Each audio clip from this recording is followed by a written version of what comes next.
اس وجہ سے کہ جائیداد جو وراثت کے اندر آئی ہے ہماری بہن کے حصہ میں وہ ہم تک پہنچ جائے، ہمیں مل جائے، وہ یا اسے تارک اس کا نکاح جو ہے وہ کہہ دیتے ہیں جی قرآن پاک سے کر دیا۔ اب تو بہت زیادہ شعور آ گیا ہے، ایسے واقعات رپورٹ تقریباً نہیں ہوتے، لیکن کئی جگہوں پر ابھی بھی یہ جرم جو ہے وہ کیا جاتا ہے۔ تو قرآن مجید فرقان حمید کا حوالہ تو میں نے آپ کے سامنے رکھ دیا کہ مسلمانوں کو اللہ نے تنبیہ کر دی کہ نہ حق مال ایمان والوں کا نہیں کھانا۔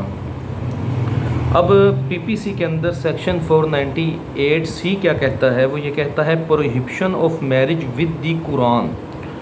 whoever compels or arranges or facilitates the marriage of women with the Holy Quran shall be punished with imprisonment of either description which may extend to 7 years, which shall not be less than 3 years, and shall be liable to fine of 500,000 rupees۔ اور اس کی آگے explanation دی ہے oath by a woman on Holy Quran to remain unmarried for the rest of her life or not to claim her share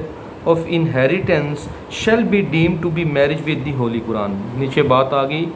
کہ اگر یہ جو قرآن مجید فرقان حمید کے ساتھ شادی کرنے کے حوالے سے اس کا تصور یہ ہو کہ جو جائیداد ہے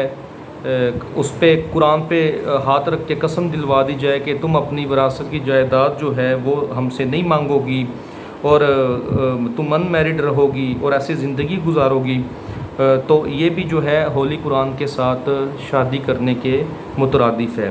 اب whoever compels، کوئی بھی شخص، باپ ہے،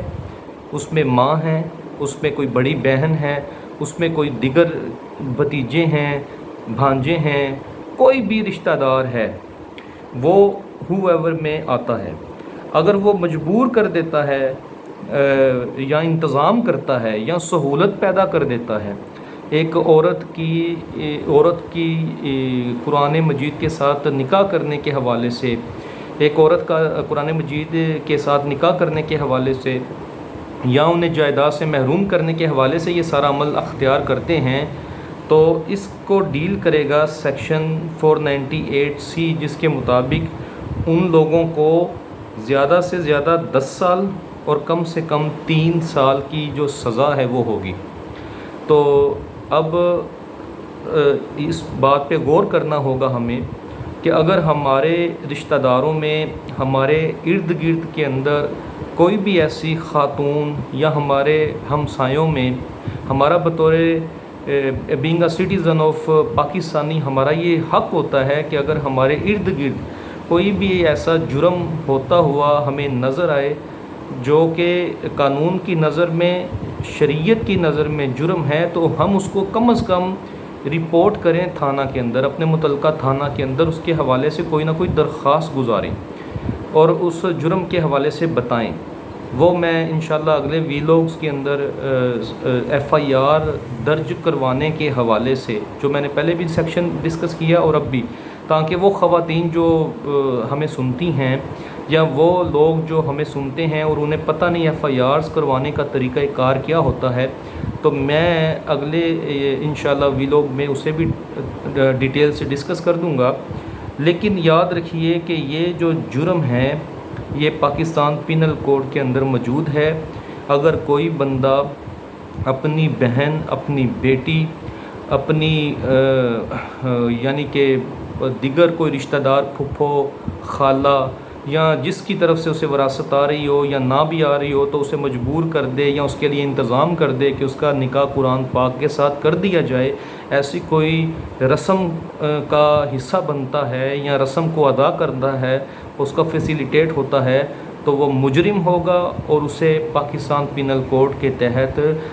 کم از کم 3 سال اور زیادہ سے زیادہ 10 سال تک کی سزا ہو سکتی ہے۔ اسی طرح کی انفارمیٹیو ویڈیوز دیکھنے کے لیے آپ ہمارے چینل کو سبسکرائب کیجئے، بیل آئیکن کے بٹن کو ضرور پوش کیجئے اور اپنے کمنٹس باکس کے اندر ضرور کمنٹس بھی کیجئے۔